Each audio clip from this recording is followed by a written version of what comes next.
Olá pessoal, tudo bom? Vamos dar continuidade agora aos estudos dos princípios.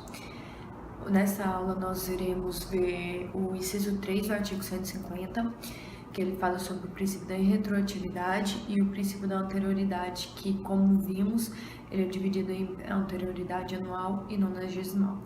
Nós vamos dar especificamente o que cada um desses princípios quer nos passar. O inciso 3, na linha A, ele dispõe que é vedado à União, aos Estados e aos municípios cobrarem tributos em relação a fatos geradores ocorridos antes do início da vigência da lei que os houver instituído ou aumentado. Esse é um princípio que visa dar garantia ao contribuinte de não ser tributado por um fato que antes daquela lei existir não era um fato gerador de um tributo ou que não ou um tributo que foi majorado por aquela lei, não incidia aquela alíquota de majoração, aquela base de cálculo majorada naquele tributo, naquele fato que você praticou quando tinha uma alíquota a menor. É até errado no termo, alguns doutrinadores defendem isso, que é errado esse termo fato gerador lá na linha A. Isso porque não existiu, principalmente quando a lei nova ela institui um tributo. Isso porque não existiu um fato gerador em si, pois não existiu uma lei que determinasse qual era o fato gerador. Isso foi apenas um fato do mundo, foi um fato que aconteceu e o contribuinte, o cidadão praticou aquele fato e até então ele não era um fato gerador de um tributo. Então ele visa proteger esse direito adquirido que o contribuinte tem. Lá no que o cidadão possui, né? Lá no CTN, no artigo 106, ele nos traz algumas exceções a esse princípio da irretroatividade. Ele é mais ligado à interpretação de normas, nós vamos ler cada um e explicar cada um. Lá no artigo 106 fala que a lei nova ela pode se aplicar a fato pretérito em qualquer caso, quando seja expressamente interpretativa, excluída a aplicação de penalidade à infração dos dispositivos interpretados. Então, quando ela for meramente interpretativa de alguma situação, de alguma norma anterior, ela pode ser aplicada. Se ela trouxer alguma penalidade, se aquela interpretação trouxer alguma penalidade ao contribuinte, ela não vai poder retroagir. Ela vai respeitar o princípio da irretroatividade.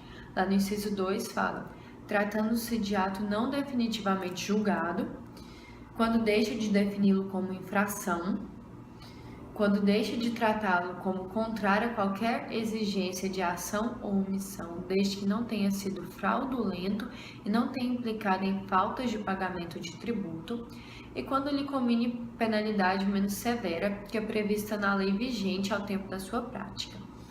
Então, quando a lei nova, o contribuinte ele praticou certo fato e essa lei nova ela deixa de defini-lo como infração, ela vai retroagir desde que esse ato do contribuinte ele não tenha sido fraudulento ou visasse esconder, ocultar a prática de um fato gerador para que ele não pagasse para que ele não recolhesse o tributo aos cofres públicos, ou quando a penalidade do tributo ela for menos severa. Então, tem uma questão que sempre cai em prova,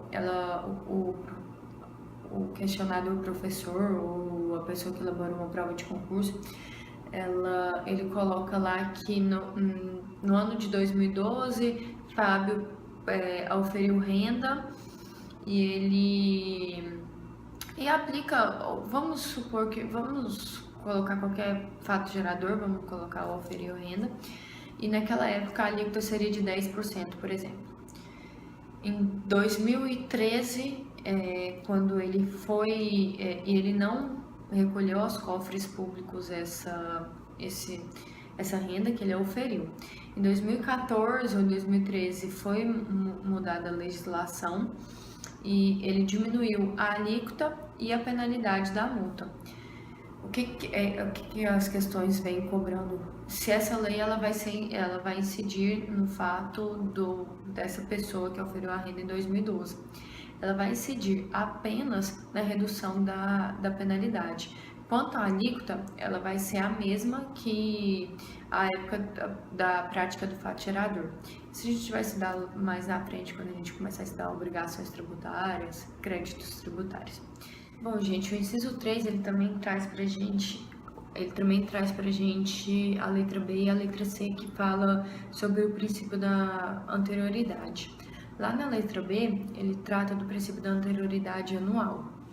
Ele diz que ele veda aos entes públicos cobrar tributos no mesmo exercício financeiro em que haja sido publicada a lei que os instituiu ou majorou ou aumentou. E na letra C, ele traz o princípio da anterioridade nonagesmal ou da noventena, como também é chamado, e ele veda aos entes públicos cobrar o tributo antes de decorrido 90 dias da instituição da majorização daquele tributo. Uma coisa que vale a pena eu ressaltar com vocês, porque pode ser tema de prova, vocês não devem confundir o princípio da anterioridade anual com o princípio da anualidade. Esse princípio da anualidade ele existia na Constituição Federal, na Constituição antes da Constituição de 88, e ele vedava aos entes públicos instituir ou majorar tributos que não havia previsão nas normas orçamentárias. Então, para aquele ente público cobrar certo tributo, ela deveria ter aquela previsão nas normas orçamentárias. Vocês não devem confundir esse princípio com o princípio da anterioridade anual, que ele veda o ente público cobrar o tributo no ano que a lei que majorou ou instituiu o tributo foi publicada. O princípio da anterioridade anual, assim como todos os outros princípios que nós vamos continuar vendo, ele tem suas exceções. Estão lá na Constituição Federal e eu vou listá-las agora para vocês, vale a pena vocês darem uma notada. Vamos lá então. As exceções ao princípio da anterioridade anual são o IPI, o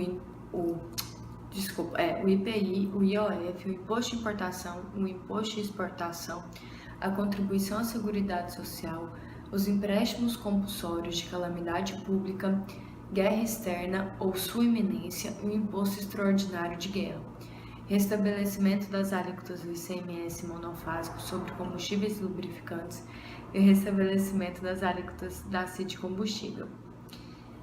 Então, vale vocês darem uma olhada lá no artigo 150, já traz algumas dessas exceções, e ao longo da Constituição, quando ela vai falando dos impostos de contribuição, ela nos traz essas exceções também.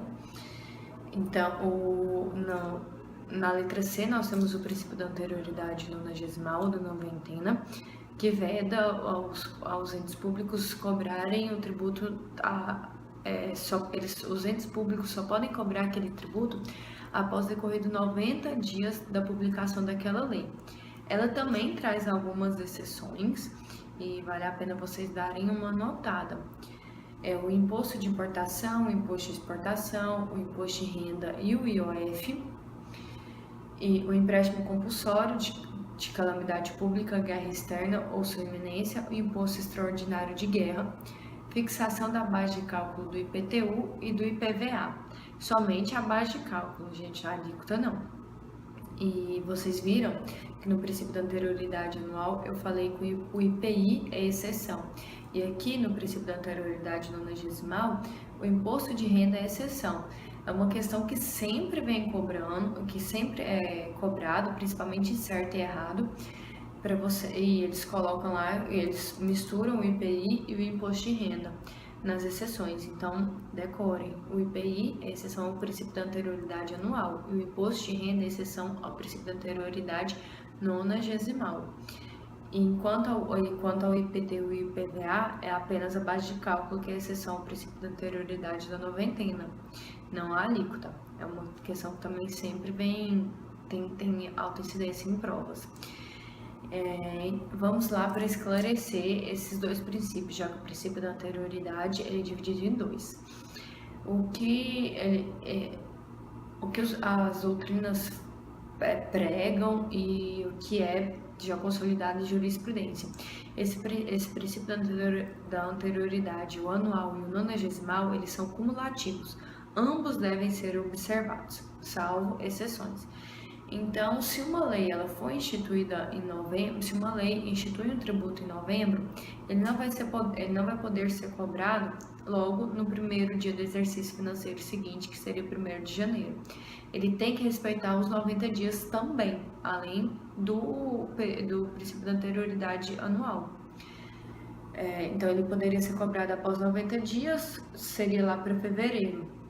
Tem que fazer os cálculos e olhar o dia para nós sabermos a data certinha. E ele também não pode ser instituído em março e ser cobrado 90 dias depois. Ele tem que respeitar o princípio da anualidade. Então, ele vai olhar os 90 dias e vai poder ser cobrado só apenas o 1º dia do exercício financeiro seguinte, porque ele tem que respeitar cumulativamente os 2 princípios da anterioridade.